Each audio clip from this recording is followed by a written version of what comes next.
அளவுக்கு உங்களுக்கெல்லாம் ஆர்வம் இருந்ததுன்னா இவ்வளவு மகிழ்வா இதில் கலந்துப்பீங்கிறத பார்க்கும்பொழுது எனக்கு ரொம்ப நிகழ்ச்சியா இருக்கு. நாங்க இங்க வந்திருக்கிறது உங்க கிராமத்துல மரம் நடுற விழாவையும் பனை விதைகள் நடுற விழாவை துவக்கி வைக்கிறதுக்கு தான் வந்திருக்கிறோம். எல்லாருக்கும் அவங்கவுங்க சொந்த கிராமத்துல நல்லது செய்யணுன்ற ஆர்வம் இருக்கும். ஆனா வழிபெற தெரியாது, வாய்ப்பு வராது.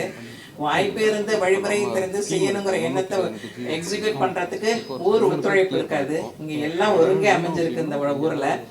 அதனால அவங்களுக்கு அத்தனை பேருக்கு என்னுடைய பாராட்டுதல்களை தெரிவிச்சுக்கிறேன். ரெண்டாவது ஒரு மரம் நடும் பொழுது 8 மனிதர்கள் சுவாசிக்கக்கூடிய ஆக்சிஜன் அது தயார் பண்ணி நம்மளுக்கு கொடுக்குது. ஆனா நம்ம என்ன பண்றோம், இருக்கிற மரத்தை காப்பாத்துறதை விட்டுட்டு இருக்கிற மரத்தை நம்ம எரிச்சிட்டு இருக்கோம். முக்கியமா சொல்ல போனீங்கன்னா எங்க ஜெனரேஷன்ல தான் இந்த இயற்கையை பால்படுத்திட்டோம்.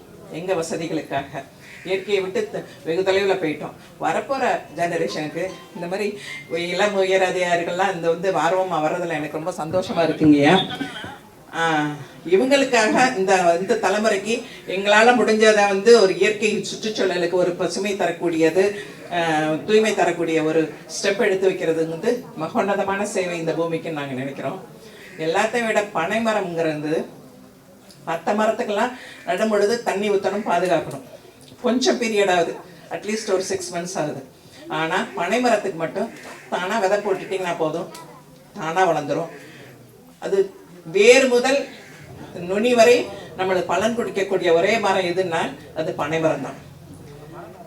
ஒரே மரம் சொல்றது பனை மரம். நம்மள்கிட்ட இருந்து எந்த வித எதிர்பார்ப்பும் இல்லாம, நம்ம எதுவும் அது கவனிக்கணுங்கிற அவசியம் இல்லாம தானா வளர்ந்து பயன் தரக்கூடிய மரம் பனை வச்சுக்கோ.